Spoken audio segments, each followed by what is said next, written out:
Hi guys, so somebody asked me to do a video on sort of the comorbidity between BPD and NPD. And so I'm gonna do my best. So I don't think I have too much personal experience with this, so I just did some research and I'm just gonna try to do my best to sort of explain some of the similarities and differences. So let's go over the 9 traits of BPD. And that's borderline personality disorder. I'm sure you guys know that, but so one is fear of abandonment. They have an intense fear of abandonment. It's either, it could be either real or perceived. So sometimes their perception is that somebody will do something and it will trigger their abandonment. And maybe what that person's doing actually has nothing to do with an intention to abandon. So sometimes with somebody with BPD, it could be just like, okay, I just had an argument with you and now I think you're going to leave me. They can go to those extremes in their minds. They may correlate, a simple sort of marital or couple spat with you're going to leave me. And then 2, unstable and intense interpersonal relationships. A lot of times these relationships, especially the romantic ones, will start very intensely. There will be a lot of intensity, not intimacy, but intensity. And then sometimes in those relationships, you're going to have anger and sort of a lot of, anger. Sometimes the anger could be like very verbal, or other times it's just completely like a silent, sort of tantrumy, silent treatment, sort of anger.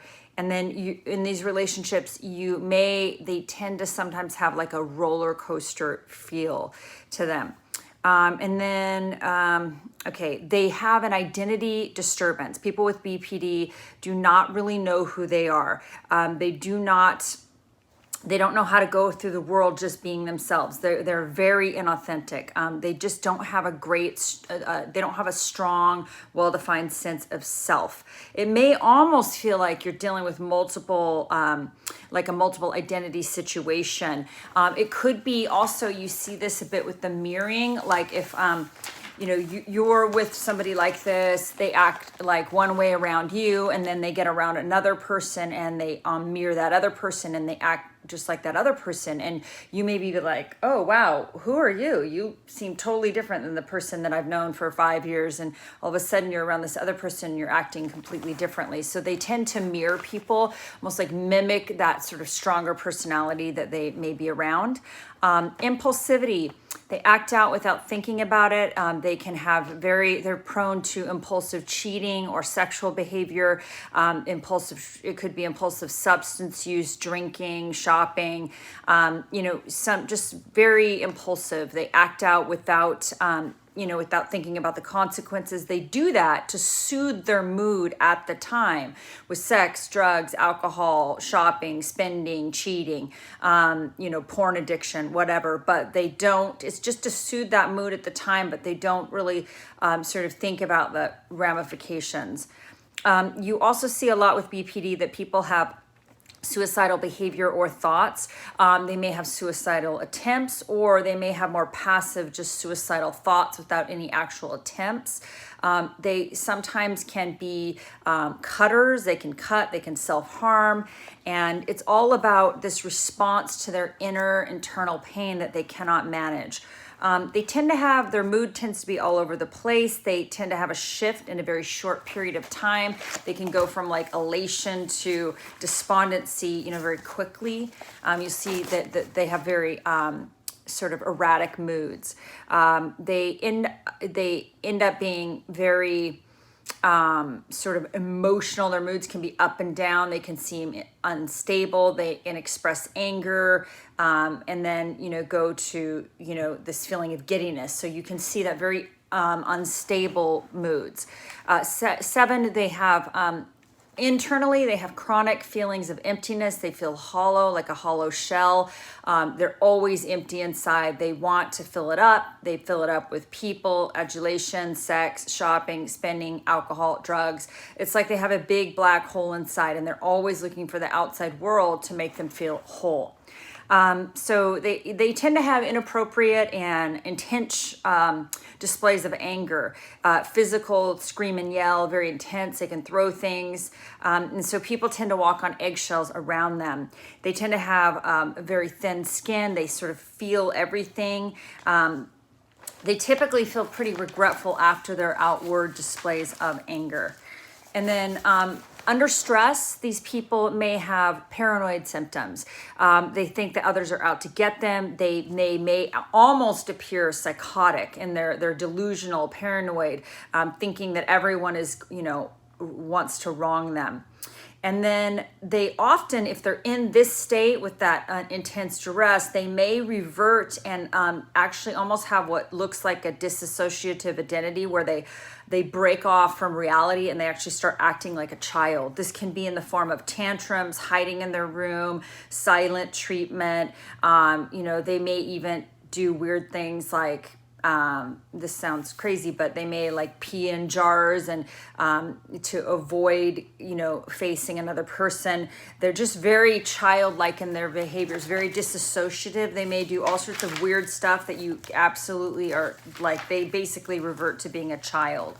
Okay, now let's talk about the links between NPD and BPD. So both of these disorders are people that are living in fantasy. They both have a lot of jealousy. They both have a lot of envy. They both have a need for admiration. They both have a sense of entitlement. They both tend to have anger, even though the anger can be outwardly expressed with overt narcissist, or with covert narcissists, it's very internal. It's very passive aggressive. They may not have any outward displays of anger, but inside they have this seething anger.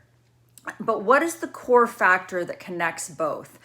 So the core of NPD is basically, when you think about it, this is sort of some theories, but when you think about it, the core of NPD is maybe self-deception, right? The core of BPD is like an identity disturbance, not knowing who they are, not having a clear sense of self. What connects them? Well, fear is, I think, when I studied a bit about this, I read a bit about this, fear can be the great connector. So, with NPD, they have this fear of being vulnerable. They have a fear of failure. They have a fear of being seen as weak. They have a fear of intimacy. They have a fear of being less than perfect. And they do not want to admit any mistakes or any flaws. That's with NPD. With BPD, their fears are different. They still have a core of fear, but they have a fear of abandonment. Both actually can have the fear of abandonment, but they both have fear. And even a deeper common fear for both of them might be the fear of shame and the fear of trust. Like neither one of these disorders, they don't trust other people. And the even deeper level beyond that is this fear of betrayal. Both are really overly concerned with betrayal. And they both have, even underneath that fear of betrayal, is the fear of pain. So everything, both of these disorders, what they're doing is, most of the things that they're doing is to avoid pain, right? To an extreme. Now, both of them have poor boundaries. Both have cognitive distortions. They do not read their environment or people correctly. They both have, a strong need for constant attention. NPDs need it more to bolster their sense of entitlement. With the covert narcissists, sometimes they actually sort of avoid attention, but they latch on to somebody else who is, sort of stronger than them. Both idealize and devalue people. They both put people on pedestals. As soon as these people start showing their humanity or flaws, they get dethroned and they get put in the devaluation phase. So both of them tend to put humans on pedestals. NPDs typically idealize people that have wealth, power, great social status, beauty, any sort of thing that is sort of more about status. And they tend to think, they're the person they pick is on the pedestal, or they are on the pedestal and everyone else is like the minions. But a difference is with NPD is there's a lot more. So let's go over the differences between BPD and NPD. So with NPD, there's a lot more grandiosity. They tend to have more of a stable self-image. The BPDs have more of a unstable self-image, both have like shifting goals and values and beliefs sort of to fit in. The BPD will morph. They're more of the chameleon. The NPD has a need for admiration and special treatment, and they have fantasies of unlimited success, power, money, beauty, ideal love. With the BPD, they tend to have a low value of self and a strong need to connect with others. With NPDs, they're all about intimacy avoidance.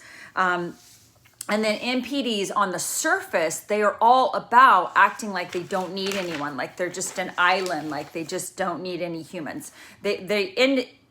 Interestingly enough, NPDs constantly need humans. They're very rarely ever single. They're always getting new sources of supply, and they usually need multiple. So it's not really true that they don't need others, but that is what they appear to be on the surface. And then both with BPDs, BPDs have this fantasy of sort of, once again, not connected with reality. They have this sort of this feeling of loss or impending doom. NPDs have it, but it's more, I'm sorry, let me get this straight. So I'm looking over my notes. Both of them have been abused in one form or the other. Sometimes with NPDs, it can be strictly actually with both, it can be strictly emotional and psychological abuse. With NPDs, remember, they expect everyone's life to sort of revolve around them. With BPDs, they typically revolve their life around somebody else. BPDs have more suicidal ideation. NPDs have less suicidal attempts or ideation. So let's see. NPDs manipulate by devaluing and discarding to sort of humiliate and control their victims.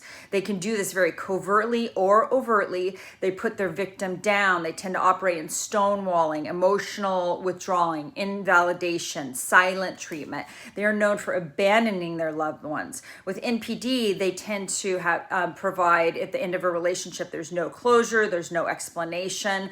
That is very, very common with NPDs, not so with BPDs. NPDs typically use gaslighting, triangulation, and sabotage. They do all of this in a way to bolster their grandiose self-image and their superiority. They're all about being superior to their victims. And then the narc's rage, the NPD's rage, typically comes from the sense of entitlement or grandiosity, like being challenged. Like, how dare you challenge their superiority or their grandiose ideology? They are superior, and as soon as you challenge that, then there's a problem. With NPDs, it's any perceived slight or suggestion that they are not as intelligent or incredibly brilliant like they think they are. Any challenge to their status of superiority will be met with contempt. It can be in the form of cold rage, and it's not necessarily overt, but it's all about them doing whatever they can to sort of regain their superiority. With BPDs, they tend to have a wider range of emotions. They actually tend to have a lot stronger feelings of love for their loved ones, like true feelings of love. With NPD, and so BPDs typically have a lot more facial expression. They tend to have a lot more like expressions of emotions. They have a wider range of emotions. With NPDs, you're typically going to see more of a flat affect to their face, more emotional numbness. They tend to be perpetually bored. They're always bored. They're watered down. They're not as vibrant as human beings. They're much more sort of empty and sort of emotionally hollow. So they tend to have a much more narrow range of emotions.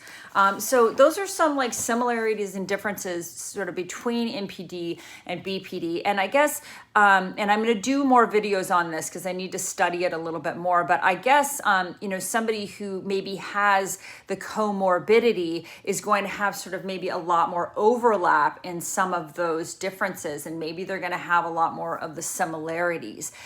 In terms of, efficacy or treatment for somebody who has the comorbidity of NPD and BPD, I guess